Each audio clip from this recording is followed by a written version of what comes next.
بسم اللہ الرحمن الرحیم۔ السلام علیکم ناظرین، حضور اکرم صلی اللہ علیہ وآلہ وسلم کی عمر مبارک جب 7 برس کی ہوئی تو آپ صلی اللہ علیہ وآلہ وسلم کی آنکھیں دکھنے لگیں۔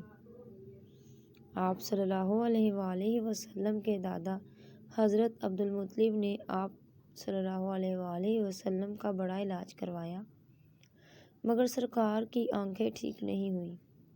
حضرت عبدالمطلب بڑے پریشان تھے کہ اب کیا کروں، کیا کیا جائے۔ بڑا علاج کرایا مگر آرام نہیں۔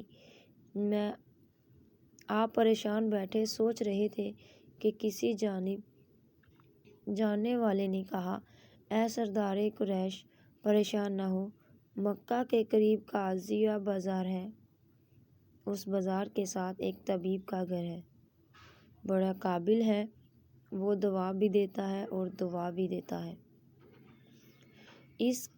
اس کے پاس اپنے پوتے کو لے جاؤ اور وہ آپ کے پوتے کو دم بھی کرے گا اور دوا بھی دے گا۔ آپ اپنے فرزند کو وہاں لے جائیں، شاید حضور صلی اللہ علیہ وآلہ وسلم کو آرام مل جائے۔ حضرت عبدالمطلب بڑے خوش ہوئے اور آپ صلی اللہ علیہ وآلہ وسلم کو ساتھ لیے اس رہبر کے پاس تشریف لے گئے۔ جب راہب کے وقار پر پہنچے تو مکان بند پایا۔ آوازیں دی، لوگوں نے کہا کہ آج ہی دروازہ بند ہوا ہے، اب 1 سال کے بعد پھر کھلے گا، اب کھلنا مشکل ہے۔ حضرت عبدالمطلب کہ میں اب کیا ہوگا، کیا کروں؟ فوری ہی عبادت خانے میں زلزلہ آیا، نزدیک تھا کہ عبادت خانہ گر جائے۔ رہبر کے مر جا جلدی رہبر گھبرا کر باہر نکلا، حیرت سے چاروں طرف دیکھتے ہوئے کہتا ہے، آج کون یہاں آیا جس کی تعظیم کے لیے عبادت خانے میں سجدہ کرتے ہیں، جن کی زیارت کی خوشی میں مکان جھومتے ہیں، جن کے خوف سے لرزا رہے ہیں۔ جب حضور صلی اللہ علیہ وآلہ وسلم پر نظر پڑی تو گھبرا کر بولے، عبدالمطلب، تم اس بچے کو نہیں جانتے کہ یہ کون ہے؟ یہ دنیا جہاں کا نبی ہے، وہ گناہ گاروں کی شفیع ہے۔ اگر میں اپنے عبادت خانے سے باہر نہ آتا تو فوراً ادب کر مر جاتا۔ اے عبدالمطلب، ان کی حفاظت کرو، ان کی دشمنی اکثر یہودیوں سے ہے۔ حضرت عبدالمطلب نے فرمایا کہ اے رہبر، میرے بچے کی آنکھیں دکھتی ہیں، سنا ہے تم آنکھوں کا علاج کرتے ہو۔ رہبر نے کہا، ہم طبیب کو مریض اور بیمار کے پاس لائے ہو، یا فرزند جہاں بھر کا طبیب ہے، جہاں کے لیے شفا ہے، اس کا منہ کا خزانہ ہے، اور شفا کو حضرت عبدالمطلب، ان کا علاج اور ان کی دوا ان کے پاس ہے، تم ان کا لب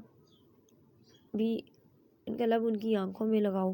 حضرت عبدالمطلب سنتے ہوئے آپ صلی اللہ علیہ وسلم کا لب مبارک آپ صلی اللہ علیہ وآلہ وسلم کی آنکھوں میں لگایا۔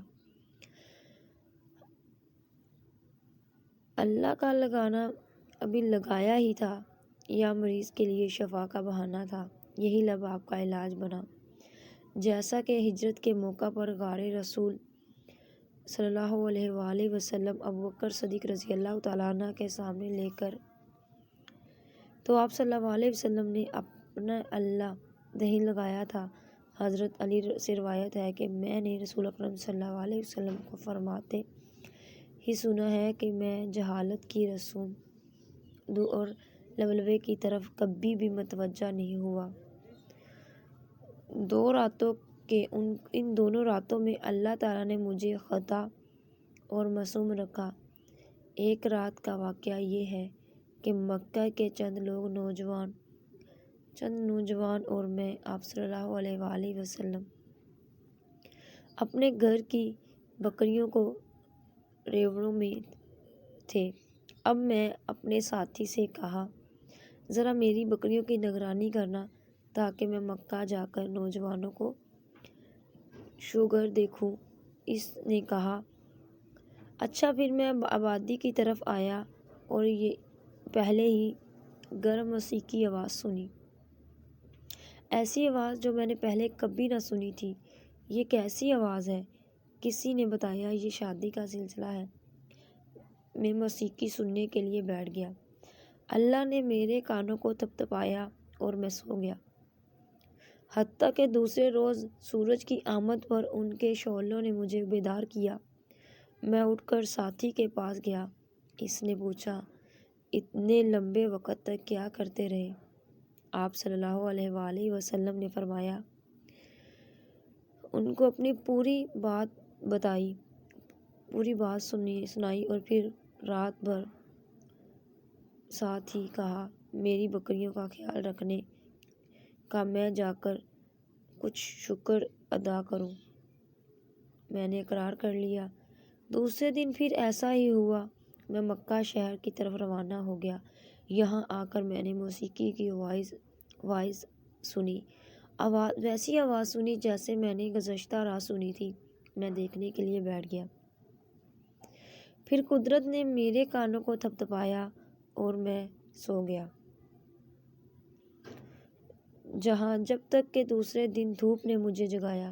پھر میں لوٹ کر اپنے ساتھی کے پاس گیا۔ اس نے پوچھا، تم نے کیا کیا؟ تو میں نے کہا، کچھ بھی نہیں۔ اسے ساری صورتحال بتائی۔ اس کے بعد میں نے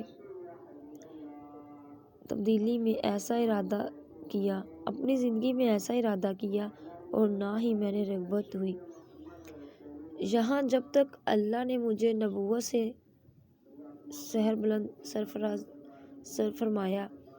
حضرت جابر سیدنا رضی اللہ تعالیٰ عنہ سے روایت ہے کہ جب میں ایک کعبہ کی تعمیر ہوئی، نبی کریم صلی اللہ علیہ وآلہ وسلم اور عباس پتھر اٹھا اٹھا کر لانے لگے۔ حضرت عباس نے آپ صلی اللہ علیہ وسلم سے کہا، آپ اپنا تہبند کا ایک اتارو اور کندھے پر رکھ لیں تاکہ تمہارے کندھے پتھر سے محفوظ رہیں۔ چنانچہ آپ صلی اللہ علیہ وسلم نے اسے کھول کر کندھوں پر رکھ لیا۔ ابھی رکھا ہی تھا، اتنے میں آپ صلی اللہ علیہ وسلم زمین پر گر گئے اور آنکھیں آسمان میں لگ گئیں۔ پھر اٹھایا اور اٹھتے ہی فرمانے لگے، میرا تہبند، میرا تہبند، اور فوری آپ صلی اللہ علیہ وآلہ وسلم نے اپنا تہبند لیا۔ حضرت عباس رضی اللہ تعالیٰ عنہ فرماتے ہیں کہ اچانک آپ صلی اللہ علیہ وسلم بے ہوش ہو کر گر پڑے تو میں ڈر گیا۔ دوڑتا ہوا آپ کے پاس آیا، دیکھا تو آپ صلی اللہ علیہ وسلم کی نگاہیں آسمان کی چھت پر ہیں۔ میں نے کہا، اے بھتیجے، تمہاری حالت کیا ہے؟ آپ صلی اللہ علیہ وآلہ وسلم نے فرمایا، مجھے روک دیا گیا ہے کہ میں برہنہ ہو کر چلوں۔ اس کے بعد آپ صلی اللہ علیہ وآلہ وسلم نے کبھی بھی آرایاں نہیں ہوئی۔ حضرت عباس کہتے ہیں کہ میں نے اس کی بات نوٹ کر لی۔ اس کے بعد آپ صلی اللہ علیہ وآلہ وسلم کبھی بھی آرایاں نہیں ہوئے تاکہ ان کے اللہ نے آپ کی رسالت کا اظہار کر دیا۔ ناظرین، یہ آپ صلی اللہ علیہ وآلہ وسلم کی زندگی کے چند ایک واقعات تھے جن سے آپ صلی اللہ علیہ وآلہ وسلم کی رسالت کا ثبوت ہے۔ اس بات کا تو ہمیں یقین ہے وہ ہمارے نبی ہی ہیں۔